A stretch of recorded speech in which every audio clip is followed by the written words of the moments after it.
अब ये कितना बुरा है ना, अंध वक्तों के लिए आरएसएस और बीजेपी वाले बोलते कुछ और हैं, करते कुछ और हैं। अभी कुछ दिन पहले ना यूपी में जो वहाँ के सीएम है योगी आदित्यनाथ, एक्चुअली में आजकल के सो कॉल्ड इन्फ्लुएंसर के लिए फेमिनिज्म और फ्रीडम वर्ड का सही से मतलब ही नहीं पता है। जब ये लोग फेमिनिज्म और फ्रीडम वर्ड सुनते हैं तो ये डायरेक्ट वेस्टर्न कल्चर में चले जाते हैं। मुझे समझ नहीं आता दिल्ली में पोल्यूशन की वजह से बढ़ रहा है या फिर करप्ट गवर्नमेंट की वजह से बढ़ रहा है। और ये अब तक का दिल्ली के इतिहास में सबसे बड़ा ब्लास्ट है जिसमें 13 लोगों की डेथ हो गई और सेवरल पीपल उसमें इंजर्ड हो गए। इस हफ्ते इंटरनेट पर आर फेमिनिस्ट वर्ड को लेकर एक बहुत बड़ी कंट्रोवर्सी होती है जो इन्होंने स्टार्ट की थी, जो अपने आप को एक साइकोलॉजिस्ट बताती हैं, बट मेरी नजरों में एक मेंटल पेशेंट है। नॉट ए जोक, बट मैं कहना चाहता हूं कि दिल्ली में जिस स्लम एरिया को गवर्नमेंट पिछले 10 सालों से खाली नहीं करा पा रही थी, उसे एक सस्पेक्टेड शॉर्ट सर्किट ने एक रात में खाली करा दिया। If air is the free, why is breathing a privilege. Doctor Umar Nabi ना ही कोई सेल फोन यूज करता था, ना ही कोई वॉकी टॉकी यूज करता था, वो टेली कम्युनिकेशन के लिए टेली सिलेक्टर यूज करता था, जिसे फिलहाल ट्रैक करना इम्पॉसिबल है।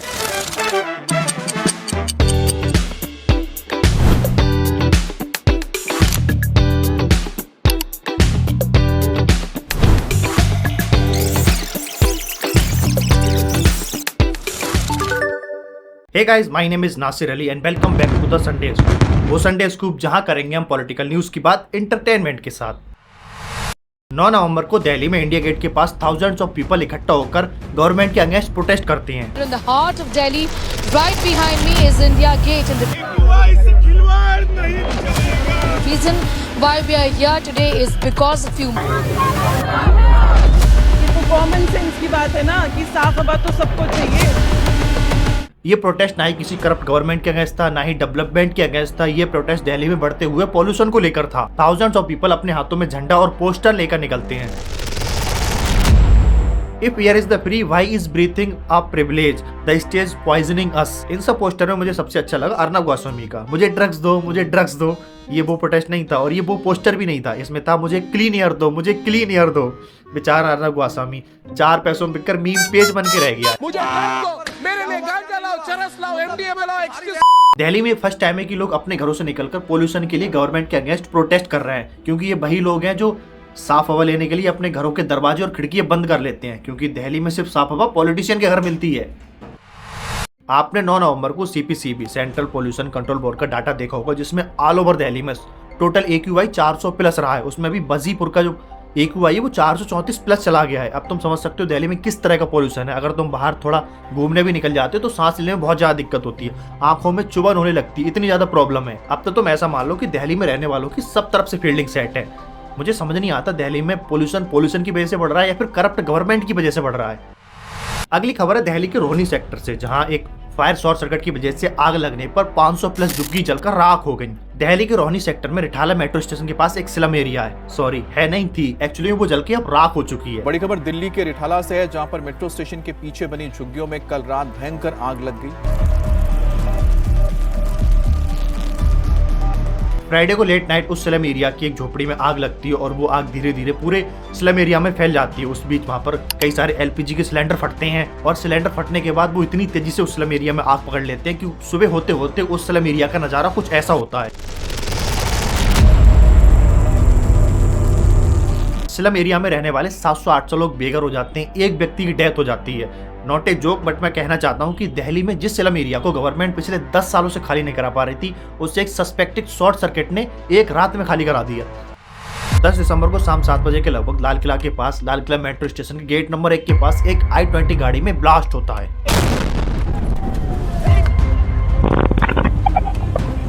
और ये अब तक का दिल्ली के इतिहास में सबसे बड़ा ब्लास्ट है, जिसमें 13 लोगों की डेथ हो गई और सेवरल पीपल उसमें इंजर्ड हो गए। We start with a big story from Delhi. A deadly car blast has rocked the national capital. Coming in of an explosion in a car near Delhi's Red Fort. A short while back, at least 8 people have been killed, plus several others have been injured. अगर आप दिल्ली में हुए red fort पर terrorist blast को follow कर रहे हैं तो आपको पता होगा हमारे देश में बीते कुछ दिनों से हमारी जो इन्वेस्टिगेशन एजेंसियां हैं उन्होंने पिछले कुछ दिनों में पूरे भारत से लगभग 8 टेररिस्ट सस्पेक्ट को अरेस्ट किया है। मेजर टेररिस्ट सस्पेक्ट है वो, उनके पास से लगभग 2900 kg एक्सप्लोसिव बरामद हुआ है। उनके साथ AK-47 भी थी, कुछ वॉकी टॉकी भी थे, कुछ टेली सेलेक्टर थे, जिनके लिए फिलहाल ट्रैक करना इम्पॉसिबल है। ये कहानी स्टार्ट होती है गुजरात से। 9 नवंबर को गुजरात की ATS team, anti terrorist squad team, Hyderabad के पास से 2 सस्पेक्टेड टेररिस्ट को अरेस्ट करती है, जिनके पास से केमिकल वेपन और 30 राउंड एक पिस्टल बरामद होती है। अरेस्ट करने के बाद ऑफिशियल टीम उनको आइडेंटिफाई करती है, जिन दोनों में मेन सस्पेक्ट सैयद निकलता है। दोनों ने ही चाइना से डॉक्टर की डिग्री हासिल कर रखी है आइडियोलॉजी रेडिकल में। ऑफिशियल कंफर्म करते हैं ही वॉज डॉक्टर, और वो दोनों अबू खदीजा के लिए काम करता था, जो उनके लिए अफगानिस्तान से ऑपरेट करता था। अगले ही दिन हरियाणा के फरीदाबाद डिस्ट्रिक्ट में रेड पड़ती है, जहाँ पर डॉक्टर मुजम्मिल और डॉक्टर आदिल मजीद को 358 केजी एक्सप्लोसिव माल के साथ और एक AK-47 और वॉकी टॉकी के साथ अरेस्ट किया जाता है। और यहीं से स्टार्ट होती है रेडफोर्ट ब्लास्ट की टेररिस्ट कॉन्स्पिरेसी। इन तीनों में एक बंदा और था जो अरेस्ट होने से बच गया, वो भी टेररिस्ट सस्पेक्ट था। उसमें था उमर नबी। Confirmed Dr. Umar Nabi as the man behind the wheels. Clear picture of Dr. Umar Mohammed, the man. इस रेडफोर्ट ब्लास्ट के ऑपरेशन को डॉक्टर मुजम्मिल ऑपरेट कर रहा था, लेकिन इन दोनों में डॉक्टर उमर नबी ज्यादा एजुकेटेड पर्सन था। बट जब डॉक्टर मुजम्मिल अरेस्ट हो जाता है तो पूरे ऑपरेशन को डॉक्टर उमर नबी ऑपरेट करने लगता है। जब डॉक्टर मुजम्मिल और उसके सभी साथी अरेस्ट हो जाते हैं तो डॉक्टर उमर नबी 10 दिसंबर को सुबह 4 बजे फरीदाबाद से अपनी गाड़ी लेकर निकलता है। 8:13 पर बदरपुर टोल प्लाजा से उमर अपनी I-20 गाड़ी को लेकर निकलता है, जहाँ पर उसे ट्रैक किया जाता है, जहाँ पर उसकी CCTV वीडियोस वायरल है, फोटोज भी वायरल है। उमर जिस I-20 गाड़ी को लेकर आया था उसका नंबर हरियाणा 267674 है, जो किसी और के नाम पर रजिस्टर है। 8:30 बजे के लगभग जब उमर ओखला पेट्रोल पंप के पास पहुंचता है, वहां पर उसके साथ 3 लोग और होते हैं। तो 3 लोग उमर के साथ गाड़ी में बैठकर जब ओखला पेट्रोल पंप से निकलते हैं तो वो 3:19 के लगभग रेड फोर्ट की पार्किंग में पहुंचते हैं। वहां पर उमर नबी अपनी गाड़ी के साथ 3 घंटे वेट करता है और 3 घंटे बाद उस पार्किंग से निकलता है। उसके साथ I-20 जो गाड़ी थी, उसके साथ एक और रेड कलर की गाड़ी थी, इको स्कॉट, जो उमर नबी के फेक एड्रेस पर रजिस्टर थी। उसे फिलहाल अभी ट्रैक कर लिया गया है, लेकिन अभी उसकी कुछ जांच पड़ताल हुई नहीं है। जब उमर नबी अपनी I-20 गाड़ी को 3 घंटे बाद 6:22 पर रेड फोर्ट की पार्किंग से निकलता है तो वो स्लोली रेड फोर्ट की तरफ मूव करता है। 6:48 पर वो रेड फोर्ट की रेड लाइट पर पहुंचता है और जैसे ही 6:52 होते हैं, अचानक Lal Qila metro station gate number 1 के पास I-20 गाड़ी में ब्लास्ट होता है,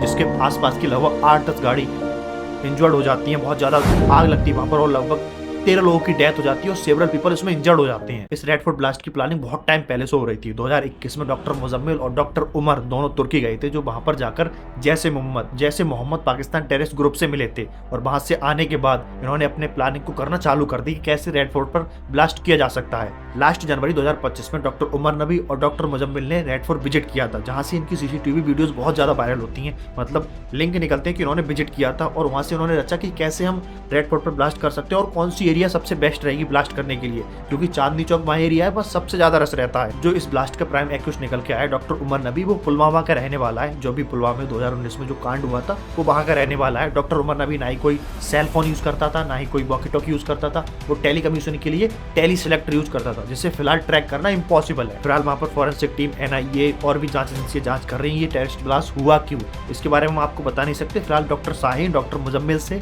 इन्वेस्टिगेशन चल रही है। जब रिपोर्ट आ जाएगी तो हम आपको इन्फॉर्मेशन दे देंगे। अगले संडे तक रिपोर्ट आ जाएगी तो पूरी इन्फॉर्मेशन मिलेगी। इस हफ्ते हमारे पूरे देश को पता लगता है जो हमारी मीडिया है वो ऑल ओवर द वर्ल्ड में 180 कंट्री में से 151 पोजीशन पर क्यों एग्जिस्ट करती है। देखो, हम सबको तो पहले से ही पता है, लेकिन अब उनको खुद पता पड़ गया कि हम इस पोजीशन पर क्यों बैठे हैं। इस हफ्ते एक दिन लेजेंडरी एक्टर धर्मेंद्र सर की तबीयत अचानक से खराब हो जाती है। फिर उन्हें एक मुंबई के हॉस्पिटल में एडमिट किया जाता है और इसकी वीडियो अचानक से वायरल हो जाती है। फिर इसकी वीडियो जो है वो अंजना ओम कश्यप के पास पहुंचती है और अंजना ओम कश्यप इस न्यूज को आज तक पर हेडलाइन बना देती है। अमर रहेंगे, हमेशा जिंदा रहेंगे धर्मेंद्र अपने अभिनय के जरिए अपने चाहने वालों के दिलों में और आज तक की भी तरफ से हम सब। इस फेक न्यूज की स्प्रेड होने के बाद धर्मेंद्र सर के घर वालों को पता पड़ती है तो उनकी पत्नी श्रीमती हेमा मालिनी और उनकी बेटी इंस्टाग्राम पर एक स्टोरी अपलोड करती हैं, जिसके थ्रू बताती कि एक फेक न्यूज है, ये रूमर्स मत फैलाओ प्लीज। जी फिलहाल बताना था कि हमारे देश की मीडिया किस हद तक गुजर चुकी है। फिलहाल जो धर्मेंद्र सर हैं वो डिस्चार्ज होकर हॉस्पिटल से घर पहुंच चुके हैं, लेकिन जो अंजना ओम कश्यप है, जो झूठ के घड़े में पली बड़ी है बूढ़ी औरत ने अभी तक माफी नहीं मांगी सर से। अगली खबर गौतम बुद्ध नगर जेल नोएडा से, जहां पर सुरेंद्र कोहली को 19 साल बाद सुप्रीम कोर्ट से जमानत मिलती है और उन्हें गौतम बुद्ध नगर जेल से रिहा किया जाता है। जिन्हें नहीं पता सुरेंद्र कोहली कौन है, तुमने अपनी लाइफ टाइम में कभी निथारी केस के बारे में सुना है? 2006 के जो नोएडा में हुआ था। He is the only one heinous serial killer in Indian history who killed 13 person in a single row. मुख्य आरोपी सुरेंद्र कोहली के खिलाफ गाजियाबाद सेशन कोर्ट ने डेथ वारंट जारी कर दिया है। सह आरोपी रहे सुरेंद्र कोहली को मामला था नोएडा में हुआ निठारी कांड, जिसमें कम से कम 19 बच्चों और महिलाओं के यौन शोषण और हत्या की बात निकल कर आई थी। मैंने अपनी लाइफ में सिर्फ इस केस को पढ़ा था, अपने पॉलिटी क्लास में इस केस को पढ़ा था, मैंने कभी ऑब्जर्व नहीं किया था। लेकिन अभी फिलहाल में सुप्रीम कोर्ट ने इसे जमानत दी है, तो मेरी रूह ने इस केस को ऑब्जर्व किया है। देखो कभी कभी क्या होता है, हमारे देश में जो हीनियस सीरियल किलर होते हैं उनका भी भगवान साथ दे देता है। होता है कभी कभी। जब ये 2007 में केस हुआ था 2006 में, तो 2007 में सबसे लाइमलाइट केस था ये हमारे पूरे देश में। जब ये मामला हाई कोर्ट में गया, इलाहाबाद हाई कोर्ट में, तो 2011 में इलाहाबाद हाई कोर्ट ने इसे डेथ पेनल्टी की सजा सुनाई थी। लेकिन जब ये केस सुप्रीम कोर्ट ने इसने स्टे लगाया, स्टे चलता रहा लगभग 2014-15 तक आते आते इसकी लाइफ इम्प्रिजमेंट को हाई कोर्ट की वजह से, मतलब सुप्रीम कोर्ट में स्टे लगने की वजह से इसकी जो सजा थी डेथ पेनल्टी की, वो लाइफ इम्प्रिजमेंट में कन्वर्ट हो गई। और अब 11 साल बाद जब इसकी लाइफ इम्प्रिजमेंट को भी सजा काट के इसे सुप्रीम कोर्ट ने जमानत दे दी है। उसमें सुप्रीम कोर्ट ने कहा है कि इसके जो कुछ इन्वेस्टिगेशन थे, उसके अगेंस्ट जो सबूत थे वो मिल नहीं पाए, इस चक्कर से हम इसे छोड़ रहे हैं। आजकल क्या है ना, जो हमारे देश का जस्टिस सिस्टम है वो थोड़ा मजाक बन के रह गया है। मैं तुम्हें एग्जांपल देता हूँ। अगर कोई फर्स्ट टाइम एनडीपीसी के एक्ट में अरेस्ट होता है, जिसके पास लगभग 2-2.5 किलो ड्रग्स बरामद होता है, तो उसे वहाँ की पुलिस जो चार्जशीट में एकदम ऐसे आर्टिकल डालती है कि उसे कम से कम 10 साल की सजा हो, और उसे जज सुना भी देता है, विदाउट बैकग्राउंड चेक करे उसे बिजनेसमैन घोषित कर देते हैं। लेकिन जब सुप्रीम कोर्ट अगर आसाराम जैसे रेपिस्ट को जमानत दे सकती है, पर उन्हें जमानत नहीं दे सकती। अगली खबर है केरला के त्रिशूर डिस्ट्रिक्ट से। 100% literacy rate sir, 100%। Kerala sir 100% literacy sir. Kerala के त्रिशूर डिस्ट्रिक्ट के ललूर एरिया में लगभग 30-40 साल पुराने एक गार्बेज का ढेर था, जिससे बहुत ज्यादा बदबू आती थी। किलोमीटर तक बहुत ज्यादा बदबू आती थी। वहां पर लोग सेवरल बीमारियां होती थी उसकी वजह से। ये मान लो वो जो गार्बेज का ढेर था वहां के लोगों के लिए एकदम डेथ ट्रैप था। लेकिन now this year the landfall turns into 14 एकड़ स्पोर्ट कॉम्प्लेक्स। इस स्पोर्ट कॉम्प्लेक्स का नाम त्रिशूर के एक फुटबॉल लेजेंडरी आई.एम. विजयन के नाम पर रखा गया है, आई.एम. Vijayan sport complex. क्यों हिला डाला ना? इस स्पोर्ट कॉम्प्लेक्स को जो वो 3 नवंबर को इनॉग्रेट किया गया था। इसमें कई सारे फीचर हैं, वॉलीबॉल, फुटबॉल, स्पोर्ट्स और क्रिकेट और स्विमिंग पूल, फुटबॉल ग्राउंड और भी कई सारे फीचर्स हैं। अब तुम समझ सकते हो केरला वालों की तो मौज आ गई। Meanwhile Delhi NCR region people, ये साला दुख काहे खत्म नहीं होता बे, साला ये दुख काहे खत्म नहीं होता बे। रिसेंटली कर्नाटक गवर्नमेंट ने एक पॉलिसी बनाई है, जिसमें उन्होंने गवर्नमेंट और प्राइवेट सेक्टर में जो वुमेन काम करती हैं उनके मेंस्ट्रुएशन लीव के लिए महीने में एक छुट्टी दे दी है। ओनली प्रोवाइड करती है वुमेन्स के लिए, मेंस के लिए नहीं है। तुम वहाँ पर छुट्टी मांगो फिर जाके, मुझे भी मेंस्ट्रुएशन छुट्टी दो ना, मुझे भी पीरियड आते हैं। देखो केरला में ऑलरेडी ये कर रखा है, लेकिन केरला में जो वो गवर्नमेंट सेक्टर में है सिर्फ। उन्होंने गवर्नमेंट यूनिवर्सिटी में भी जो लेडीज है उनके लिए, जो फीमेल है उनके लिए 1 दिन की छुट्टी 1 महीने में रखी है इस बात के लिए। लेकिन प्रॉब्लम ये है, जो दिल्ली में भी दिल्ली यूनिवर्सिटी है, वहाँ की जो फीमेल है, जो फीमेल स्टूडेंट है, वहाँ पर वो मांग कर रही है कि उनके लिए एक सेमेस्टर में कम से कम 12 लीव मिलनी चाहिए। मेंस्ट्रुएशन लीव क्या बोलते हैं उसको, थोड़ा मुझसे प्रोनाउंस करने में दिक्कत हो रही तो तुम समझ जाना। I am as a male, तो तुम समझ सकते हो। प्रॉब्लम ये है, वुमेन स्टूडेंट को ड्यू में एक सेमेस्टर में 12 लीव चाहिए।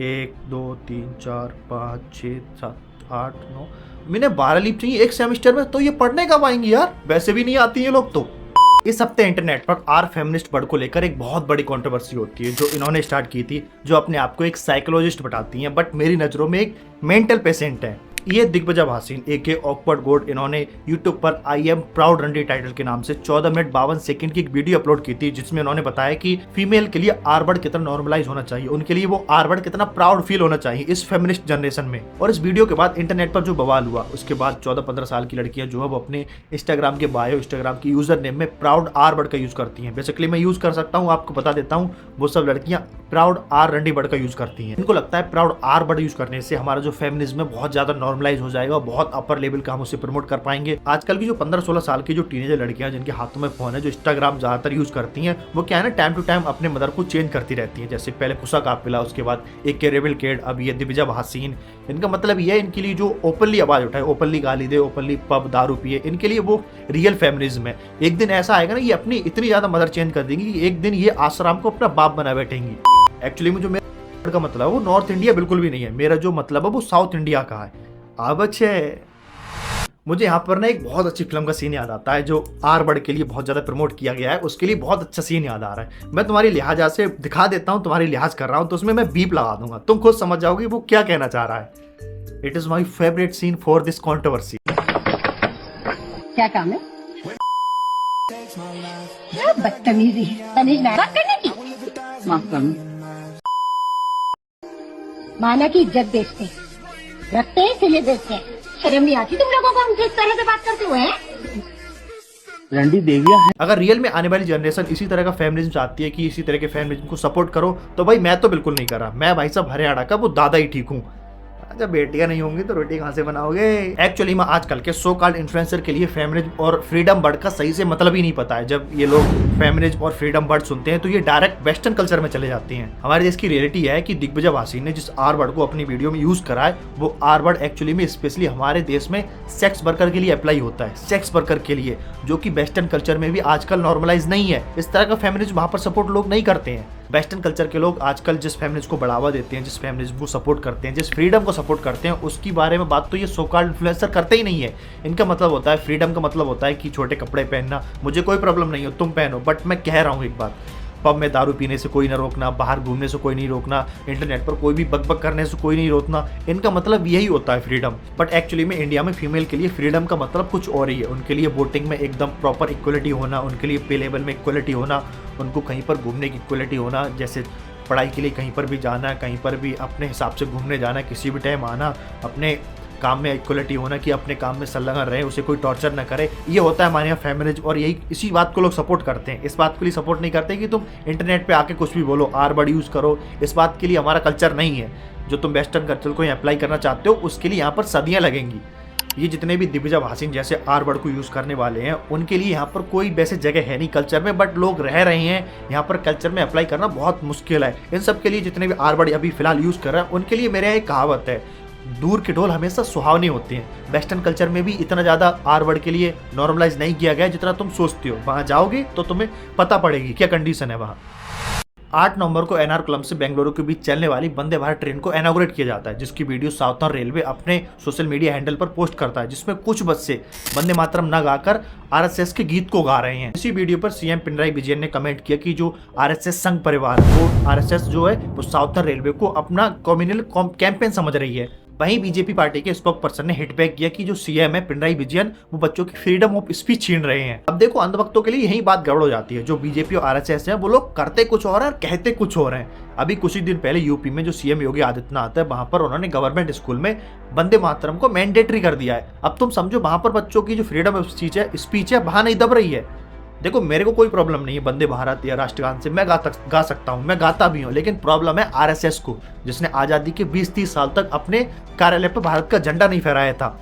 ये वही आरएसएस और वही गवर्नमेंट है आज। यहीं पर दिक्कत होती है बीजेपी पार्टी को। जो आरएसएस संघ है, जो बीजेपी पार्टी से कनेक्टेड है, जो आरएसएस संघ है, उसने फ्रीडम में बिल्कुल भी भाग नहीं लिया था। और ये जो आरएसएस है वो हमेशा कॉन्स्टिट्यूशनल वायलेंस करती रहती है, तो इनको सबसे ज़्यादा दिक्कत होती है। यही रिलीजियस हेट स्पीच फैलाते हैं और ये कह रहे हैं कि बच्चों की वहाँ फ्रीडम ऑफ स्पीच छिन रही है। अरे वंदे मातरम गाओ ना, क्या जरूरत है आरएसएस संघ वहाँ पर गाने की। रिसेंटली अपोजिशन पार्टी के प्रेसिडेंट मल्लिका अर्जुन ने एक बात कही थी। Mallika Arjun said RSS should be ban, we agree with that 50%। Thanks for watching. Video को यहीं खत्म करते हैं और चैनल को सब्सक्राइब कर दिया करो। प्लीज वीडियो को शेयर कर दिया करो। हम पूरे संडे की न्यूज कवर करके लाते हैं, आपको 20-25 मिनट में अभी दिखा रहे हैं, बट एक्चुअली में जो राइट टाइम हमारा कुछ टाइम बाद होगा वो 1 घंटे होगा। इस वीडियो का पूरा जो टाइम लेंथ होगा वो 1 घंटे के लगभग होगा, जो तुम्हें पूरे संडे की न्यूज मिल सके। उसमें क्या क्या हुआ, इंपॉर्टेंट की बात कर रहा हूँ। तो टेक केयर, बाय।